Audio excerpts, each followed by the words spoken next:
Halo semuanya, perkenalkan nama saya Alam Kwanindra Putra. Kali ini saya akan menjelaskan mengenai visualisasi yang telah saya buat menggunakan Tableau untuk submission tugas intro to data visualization. Pertama mengenai data yang saya gunakan adalah data dari course-course yang ada di udemy.com. Data ini terdiri dari 209.734 row dan masing-masing row itu eh, menggambarkan satu buah course yang ada di dalam Udemy. Untuk hal yang saya kerjakan di sini, pertama apa sih yang mau dicari? Pertama kita mau ngelihat gimana sih distribusi dari course-course ini terhadap semua kategori seperti itu. Terus kemudian kita juga mau melihat apakah harga dari course itu berpengaruh terhadap course itu sendiri. Apakah harga dari course itu berpengaruh terhadap popularity seperti rating dan juga sebenarnya di range harga berapa sih course itu tuh sebenarnya paling banyak subscriber dan juga jumlah course-nya. Dan yang terakhir yang kita mau lihat adalah seberapa jauh sih sebenarnya Udemy telah berkembang dari awal dia beroperasi di tahun 2010 dalam hal jumlah course dan juga jumlah subscribernya.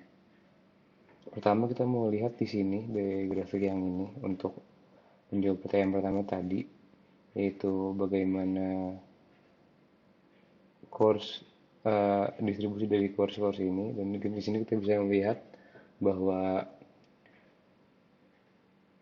di kategori development dia memiliki jumlah course dan juga total subscriber yang paling banyak serta juga rating yang paling tinggi. Maka bisa kita bilang di sini bahwa dia adalah kategori yang paling favorit. Kemudian kita bisa lihat bahwa ternyata jumlah subscriber itu semakin banyak tidak berarti ratingnya akan semakin tinggi, karena di sini setelah disorot dengan total subscriber ternyata nilai ratingnya tetap bervariasi di antara semua kategori seperti itu. Terus kemudian kita di sini juga bisa melihat total dari course yang gratis dan berbayar, dimana jika kita klik di sini maka itu kita bisa melihat perbedaan persebarannya untuk course yang free dan juga untuk yang berbayar. Kemudian kita untuk mengecek persebaran selain dari jumlah course dan juga total subscriber dan juga average rating, kita juga bisa melihat dari topiknya, dimana di sini kita ambil dari 208.000 kurang lebih topik yang ada di Udemy, kita ambil top 10-nya berdasarkan total subscribernya, dan di sini bisa dilihat bahwa course-course yang ada berhubungan dengan kategori favorit tadi, yaitu development. Kebanyakan berhubungan dengan development dan juga bahkan yang paling tinggi Python itu bisa dibilang adalah programming language yang paling digunakan sekarang, dan Udemy berhasil memberikan course-course dengan topik Python yang banyak diminati oleh subscriber-subscribernya. Kemudian kita mau melihat efek dari harga course terhadap ratingnya. Di sini setelah disort dari harga course tertinggi ke terendah berdasarkan kategorinya, kita melihat bahwa ternyata tidak ada hubungan karena dari harga course yang telah disort ini ternyata average ratingnya tetap bervariasi. Namun di sini kita bisa mendapatkan insight bahwa ada kategori-kategori yang memiliki harga relatif rendah namun tetap memiliki rating yang tinggi, seperti di kategori musik, dan juga di fotografi dan video dan juga di office productivity, di mana mereka memiliki harga yang relatif rendah namun tetap di atas overall average rating dari kategori-kategori ini, seperti itu. Lalu kemudian kita bisa melihat bahwa di sebelah sini bahwa walaupun dari nilai 0 sampai 950 harga itu dapat bervariasi, namun ternyata untuk jumlah course itu kebanyakan terdapat dari harga 0 sampai 50 dolar. Dimana di sini bisa kita simpulkan bahwa Udemy dan instruktur-instruktur tetap mengutamakan course-course yang terjangkau bagi para subscribernya. Kemudian di sini juga kita lihat untuk para subscriber memiliki tren yang mirip, di mana kebanyakan mirip dengan number of course, karena dia sama-sama kebanyakan di bawah harga 200 dolar.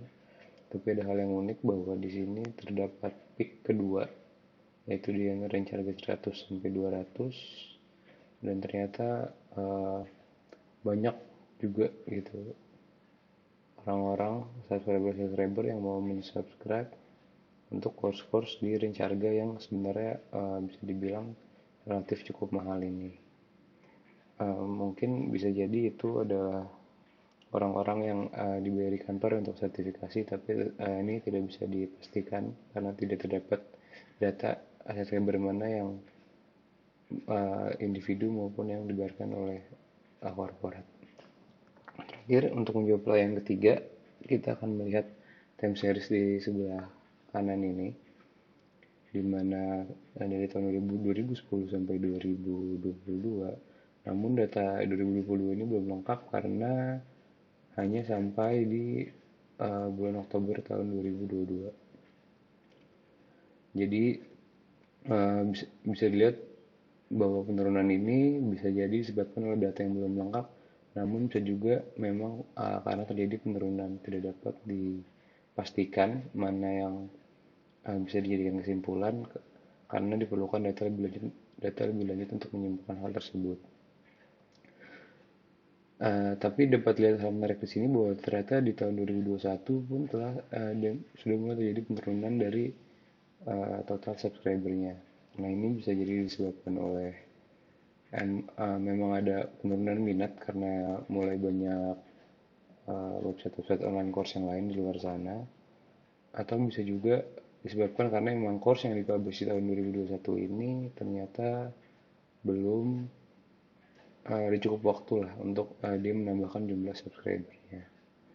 Dan di sini ada satu lagi hal yang unik yang bisa dilihat bahwa terjadi peak kenaikan yang cukup tinggi dari tahun 2019 ke tahun 2020 yang kemungkinan disebabkan oleh pandemi COVID-19 yang menyebabkan mungkin orang-orang di rumah memilih untuk lebih produktif dan menggunakan Udemy untuk belajar.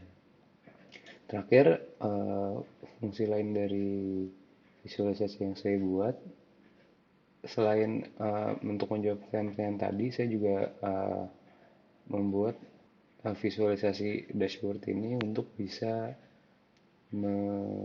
menunjukkan top rated course yang ada di Udemy ini, di mana saya membuat parameter seperti yang tertulis di sini, dan kita bisa mencarinya dengan berbagai macam filter, baik berdasarkan topiknya maupun berdasarkan gratis maupun berbayar, maupun berdasarkan kategori dan subkategori, seperti itu. Nah, contohnya seperti ini, misalnya kita mau mencari untuk top kategori yaitu development, kita mencari kategori development, terus kita lihat di sini yang paling banyak course-nya ada di web development, dan kita mau cari yang free.